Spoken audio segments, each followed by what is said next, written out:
This is on managing technology. As if there was something other than technology to manage. Of course, there's people.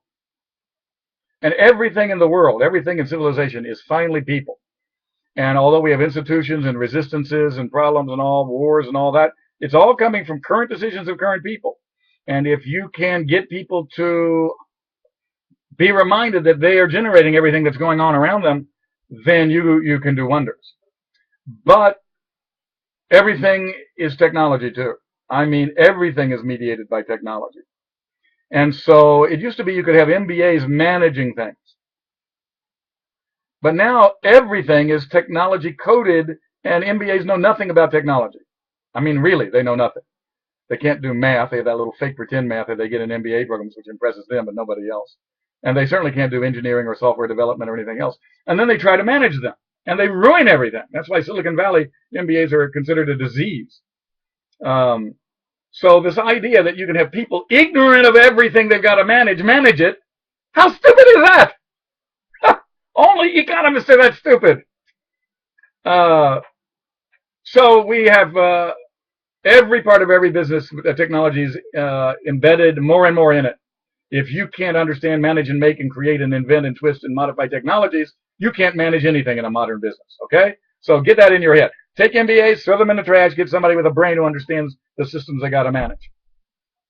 Now, managing technologies means being like me, never using Microsoft Word, never using PowerPoint your entire life, okay? That's managing technology. And all you dunderheads who use PowerPoint and Microsoft Word, you are not managing technology, you are suckers. I mean that seriously, and I can do another video on that, but right now I'm going to leave it at that as a mystery. I've never used Microsoft Word in my life. I've never used PowerPoint in my life. I never will. Never have to, and I beat everybody who does use them. In anything, except handball, because you get heart attacks from handball. It's a stupid way to exercise. Feels good, nice and intense, very manly, and kills you, like most manly occupations do. Typical male intelligence. Tech tools. One of them is the culture of devices and technologies. Tech tools. Social indexing, measuring social indexing levels to see if devices and systems increase it or decrease it. Facebook, no effect. Social processes, the effect of leaders and leadership regimes and leadership functions and technologies and devices and systems on social processes. There are 64 of them inside of every person, inside of every group, inside of every organization. There are imbalances among them. How are they affected by devices, leaders, etc.? Social neuroscience, the social modules in our brain, how do they interact with devices, interfaces, leadership regimes, leaders, etc.? Interface science, leading by erecting interfaces between media, between persons, between organizations in time and space. Much more powerful than the CEO with his arm around you, smelling like perfume and trying to persuade you to do something that gets him a third vote while he gives you a little piece of cheese. And use Chialdini tricks. Here, have my nice pen while you go to Algeria and die in an earthquake for the company. A social life of devices and technologies. This is the unarticulated, unconscious social supports and workarounds that make things in their current form work. And if all of that routine and procedure, unconscious, has to change in order to buy your new device and make it work well, you aren't going to sell. Creation powers. How do leadership regimes, how do devices and systems hinder or help creation powers of people? 64 tech cluster dynamics, the dynamics of Silicon Valley. How many of them do you have? Are you growing them? Are you strangling them? 64 venture founder dynamics. Are you spawning entrepreneurs or hindering or frustrating and killing off entrepreneurs? 64 innovation approaches. How many of them do you allow? How many of them do you support? How many of them are you using? How many of them do you completely lack? How many of them do your competitors have?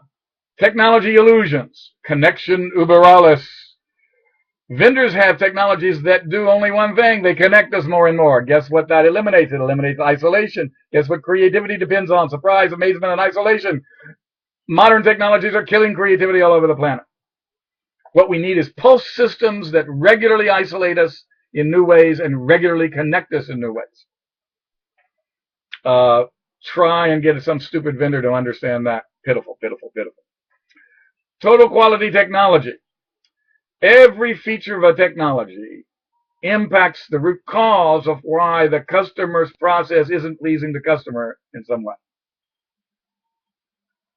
You write a piece of software that does that and compare it to the pieces of software you're currently speccing, and it's just revolutionary. It is incredible how much smarter it becomes, how much leaner it becomes, how much breathtaking it becomes when every feature of a piece of software has to address a root cause in the process of the customer of the software, and why that process doesn't please the customers of the customer that's buying your software. Natural selection. You cannot handle product ecosystems and their evolutionary dynamics unless you have a proper understanding of biological evolution and how that works. 99% of people have a wrong optimizing fitness illusion about how natural selection works. They completely miss neutral drift and its actual dynamics. Nonlinear tech dynamics, first mover advantage, complexity theory, Los Alamos, Santa Fe Institute, and all of that. If you don't know nonlinear dynamics, you cannot follow most of what's happening in the world around you. Biosense, a new kind of biological common sense replacing mechanosense. Bone is stronger than steel because it knows where it's stressed and grows stronger where it is stressed, and it knows where it is broken and it fixes itself when it is broken, both of which steel doesn't do. A new set of ideals about everything in the world from biology. Harvard has 3 biology departments. MIT has 3 biology departments now. They don't have 3 physics departments. They have 2 if you include nuclear engineering. So biology is the wave of the future. It's the new common sense, but most minds are thoroughly back in 300-year-old Newton mechanical common sense. Fractal technology. You might as well get used to the fact that the whole world is dying from bushy systems, from bushy inputs, and trying to counteract that with search algorithms. It's never going to work. The amount of bushiness going in is vastly bigger than what searches can find. And so we've got to find a way to fractally organize our inputs so that we are inputting beautifully organized things, so we're building automatically maps that well-organized things, so we can actually summarize, survey, and enact things that are there rather than drown in collections that overwhelm us. Informative video. Close your eyes, listen to any video, you get 99% of the points. Video is not being used to inform. It's an entertainment channel while your mind listens to the verbal ideas. At least my videos here are, and 99% of videos. So close your eyes, listen to a video, you'll get 99% of the message. It means that the visual elements of the video are not being used to inform at all. The fact is, the world doesn't even know how to use video to inform. Femininity of productivity and creativity. This is simply the miracle that if you make anything in the world less male, it turns out to be productive and creative.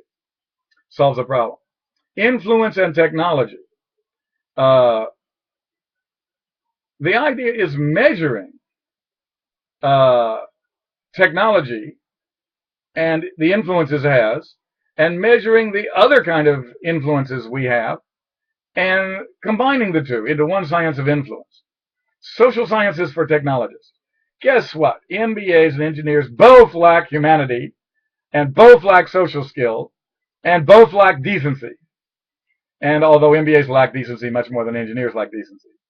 Engineers want to build the world, and MBAs don't want to build anything other than their own personal career. Both of them badly hide behind math. Engineers hide behind the little silly maths of engineering, basically second-order differential equations.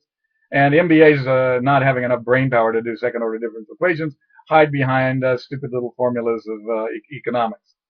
But what they're hiding is their barbarity and their greed, and and barbarity for the engineers and greed for the MBAs. They both need the humanities and arts, and they both, in order to manage emotion and notice emotion, and they both in themselves and others, and they both need social sciences in order to design anything in our world today. You've got to know psychology, anthropology, political science, and sociology, and psychology, and anthropology.